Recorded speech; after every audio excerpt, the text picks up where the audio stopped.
Je suis Ruth, Moabite de naissance, veuve avant d'avoir vécu véritablement, étrangère dans un pays qui n'était pas le mien. Et pourtant, c'est là, parmi les champs d'orge d'Israël, dans les bras de Dieu que mon histoire a véritablement commencé. Ce feu, je me souviens du bruit sec du bois, du vent léger qui courait sur les collines de Moab. Assise là, je repensais à tout ce que j'avais perdu.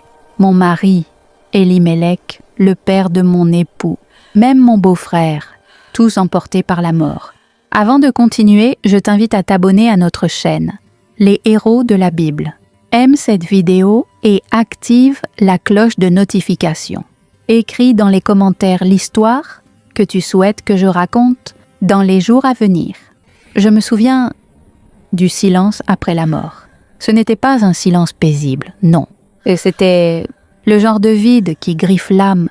Un mari, un père, un frère, 3 tombes, 3 femmes, moi, Ruth, Orpa, ma belle-sœur, et Naomi, cette femme douce au regard éteint que j'appelais ma mère. Pendant 10 ans, j'avais goûté à une vie paisible avec Machlon, le fils de Naomi, une vie simple, mais à mes yeux précieuse. Mais quand la famine est venue, quand les hommes sont partis un à un, sans un retour, sans un mot, il ne nous restait plus que leurs ombres et des larmes sans fin. Naomi s'asseyait longtemps au pied de l'olivier. Parfois elle parlait à Dieu, parfois elle murmurait juste des noms. Et un jour, debout, droite malgré la douleur, elle a dit « Je retourne à Bethléem, chez moi. J'ai tout perdu ici. » Elle s'est tournée vers nous comme une mère qui ensevelit ses enfants vivants. Et d'une voix cassée, elle a soufflé « Retournez chez vous, mes filles. Pourquoi viendriez-vous avec moi? Ai-je encore des filles dans mon ventre? Non. L'Éternel a étendu sa main contre moi. Son regard me brisait. Elle voulait nous protéger. De sa douleur, de sa misère. Peut-être croyait-elle que Dieu lui avait tourné le dos. Orpa l'a tenue un long moment. Elles ont pleuré beaucoup. Puis, le cœur étouffé, Orpa est partie. Elle regardait encore en arrière. Moi, je ne pouvais pas. Je suis restée.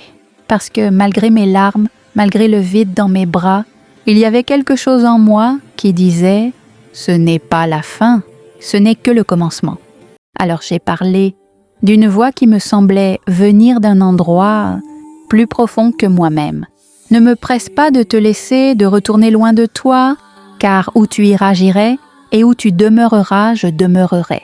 Ton peuple sera mon peuple, et ton Dieu sera mon Dieu.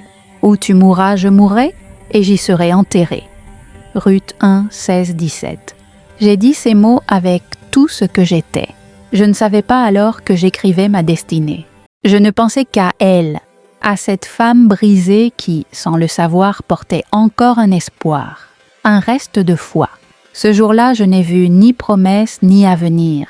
Je ne voyais qu'un chemin, et je l'ai suivi, pas parce qu'il était facile, mais parce qu'il était juste, parce qu'au fond de mon cœur, j'ai senti que Dieu n'avait pas fini d'écrire notre histoire, et que cette douleur, cette perte, n'était que le terreau d'une nouvelle naissance. Je croyais accompagner une vieille femme, mais en vérité, j'étais en train de suivre en silence le plan de Dieu. Quand nous sommes arrivés à Bethléem, le sol était étranger sous mes pieds. Naomi retrouvait une terre familière. Moi, je glanais une place au sein d'un peuple qui n'était pas le mien. Nous n'avions rien, pas même un repas pour le lendemain. C'est dans les champs que j'ai cherché ce que Dieu voulait encore m'offrir. À la lueur du matin, je suis partie glaner derrière les moissonneurs, cueillir épi par épi ce que les riches laissaient tomber. Je n'étais qu'une étrangère courbée sur la terre, priant que personne ne me remarque trop, ni ne me chasse. Mais ce champ appartenait à un homme appelé Bouz, un homme juste de la famille d'Elimelech. C'est alors qu'un jour je l'ai vu venir de loin, Bouz, entrant dans le champ, accompagné de ses serviteurs. C'était un homme d'une 50aine d'années, barbu, tunique noble mais simple. Il interroge doucement ses ouvriers. C'est alors que j'ai compris qu'il m'a remarqué. Moi la Moabite, et au lieu de détourner les yeux, il s'est approché et me dit « Écoute ma fille, ne va pas glaner dans un autre champ. Reste ici avec mes servantes. J'ai ordonné qu'on ne t'importune pas. Et quand tu auras soif, va boire à ce que les jeunes gens ont puisé. Pourquoi ai-je trouvé grâce à tes yeux? Je ne suis qu'une étrangère. » Sa réponse était juste apaisante. « On m'a raconté ce que tu as fait pour ta belle-mère Naomi.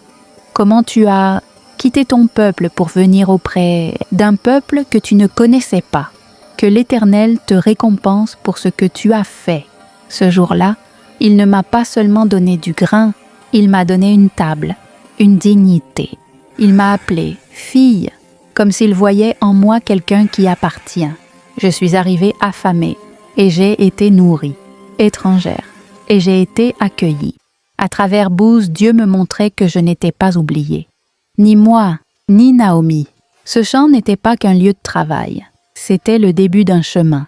Puis une nuit, je devais faire quelque chose pour changer mon histoire, notre histoire. Cette nuit-là, mon cœur battait si fort que je pouvais l'entendre. Dans l'obscurité, les champs étaient silencieux, paisibles. Seul le craquement du vent sur les gerbes de blé venait troubler le silence. Et moi, simple étrangère, me glissais là où aucune servante n'oserait s'allonger, aux pieds du maître. Naomi m'avait parlé. Elle connaissait la loi, les coutumes de son peuple. Elle m'avait dit « Lave-toi, oins-toi, mets tes plus beaux habits.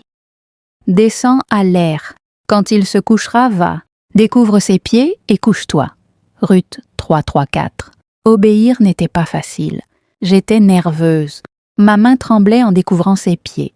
Je n'étais qu'une Moabite, une veuve sans héritage, sans nom. Il aurait pu me chasser, me mépriser, ou simplement me détourner. Mais quand il ouvrit les yeux, son regard n'avait ni peur ni colère, seulement de la lumière. Je lui ai dit d'une voix presque étouffée, « Étends ton aile sur ta servante, car tu as droit de rachat. » Ruth 3:9. C'était plus qu'une coutume. C'était un appel, un cri de détresse. Je n'avais rien à offrir, rien d'autre que ma foi et mon amour pour Naomi. J'avais quitté mon peuple, ma maison, mes dieux, pour suivre le Dieu d'Israël.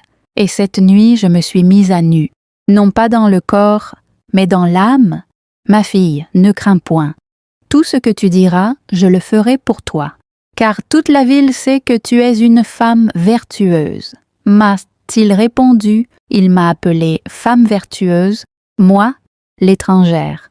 Et là, dans cette nuit où je n'attendais qu'un avenir incertain, il m'a fait une promesse, pas seulement pour moi, mais pour Naomi, pour notre nom. C'était un acte d'amour, mais plus encore un acte de foi. Il a regardé au-delà de mon origine. Il a vu le cœur. Le lendemain, Boaz est allé à la porte de la ville. C'est là que les affaires sérieuses se règlent. Il a appelé les anciens, il a agi comme un homme intègre. Aujourd'hui, vous êtes témoins que j'ai acquis de la main de Naomi tout ce qui appartenait à Élimélec. Et j'ai aussi acquis Ruth, la Moabite, pour qu'elle soit ma femme. Ruth 4:9-10. Il ne m'a pas seulement accepté, il m'a racheté. Pas comme on achèterait un esclave, mais racheté mon honneur, ma dignité, ma vie. Il ne m'a pas seulement épousée, il a rétabli ma vie. Il a rétabli celle de Naomi. Ce jour-là, au regard de tout Israël, notre histoire a changé. Une Moabite est entrée dans la lignée du peuple de Dieu. Boaz n'était pas seulement un homme bon, il était un reflet du cœur de Dieu. Il a écrit notre avenir avec la main de l'Éternel. Et les anciens dirent, « Que l'Éternel rende la femme qui entre dans ta maison comme Rachel et Léa, que ta maison soit comme celle de Péret. » Le peuple nous a bénis. Dieu nous a bénis. Et pour la première fois depuis longtemps, Naomi a souri avec des larmes de joie. J'étais venue à Bethléem sans avenir, et Dieu m'y a donné une destinée. Ce n'est que le commencement. Car ce que Dieu commence par grâce, il l'accomplira par fidélité. Pendant si longtemps, nos jours furent marqués par la perte, le silence et les larmes. Et pourtant, aujourd'hui tout a changé. Car je regarde Naomi, et dans ses bras, elle ne tient pas seulement un enfant. Elle tient l'espoir. Naomi, que j'ai suivie de Moab jusqu'ici, Naomi, qui croyait que sa vie était vide, porte maintenant dans ses bras un fils. pas celui de sa chair, non, mais un garçon qu'on appellera Obed, le serviteur. Mon fils. Mais aujourd'hui, tout le village dit « Un fils est né à Naomi ». Et moi, je regarde ce miracle en silence. Jadis, nos bras étaient vides, et nos cœurs, lourds de deuil. La famine, l'exil, la mort de nos maris nous avaient laissés brisés. Mais voyez, de cette terre rêche, Dieu a fait jaillir la vie. J'entends les femmes remercier Dieu. Elles me regardent et disent « Ta belle-fille qui t'aime vaut mieux pour toi que 7 fils. » Elles savent, elles ont vu. Dieu a écrit une nouvelle histoire. Avec nous, cet enfant s'appellera Obed. Et Obed donnera naissance à Isaïe. Isaïe a un berger, et ce berger deviendra roi, David, le roi choisi par Dieu, le chanteur de psaumes, le conducteur d'un peuple, l'homme selon le cœur de Dieu. Moi, Ruth, l'étrangère, Moabite, pauvre, sans nom. Dieu m'a utilisé pour faire naître un roi pour son peuple. Et dans cette même lignée, beaucoup plus tard, un autre enfant est né à Bethléem dans une nuit glaciale, à l'intérieur d'une bergerie. Un enfant que le monde attendait depuis la nuit des temps. Un enfant dont le nom fera fuir les ténèbres. Celui que l'on appellera Merveilleux Conseiller, Dieu puissant, Père éternel, Prince de la paix. Ésaïe 9,5. Son nom est Jésus, le Messie, le Sauveur, le Fils du Dieu vivant. Je n'étais qu'une étrangère et pourtant, il m'a accueillie. Je n'étais qu'une veuve sans avenir, mais il m'a donné un nom, une descendance, une place dans son grand dessein. Car l'Éternel ne regarde pas où tu viens. Il ne regarde pas l'apparence, il n'a pas de frontières. Il voit ce que ton cœur offre, et c'est avec ça qu'il travaille. Je n'étais pas une héroïne, juste une femme qui a refusé de tourner le dos à l'amour. Et tu sais quoi? C'est suffisant pour que Dieu fasse des merveilles.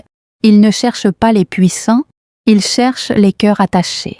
Alors toi qui m'écoutes, souviens-toi de ceci. Dieu se sert de l'amour fidèle. Il élève les humbles. Et parfois, dans les difficultés du quotidien, on moissonne l'éternité. Car chaque histoire, même celle d'une Moabite sans nom, peut faire partie du plan glorieux de l'Éternel. On pourrait croire que mon histoire parle de courage. Mais non, ce n'est pas la force qui m'a menée jusqu'ici. C'est l'amour. L'amour fidèle. Le Dieu d'Israël n'a pas de frontières. Il ne regarde pas l'apparence, il voit le cœur.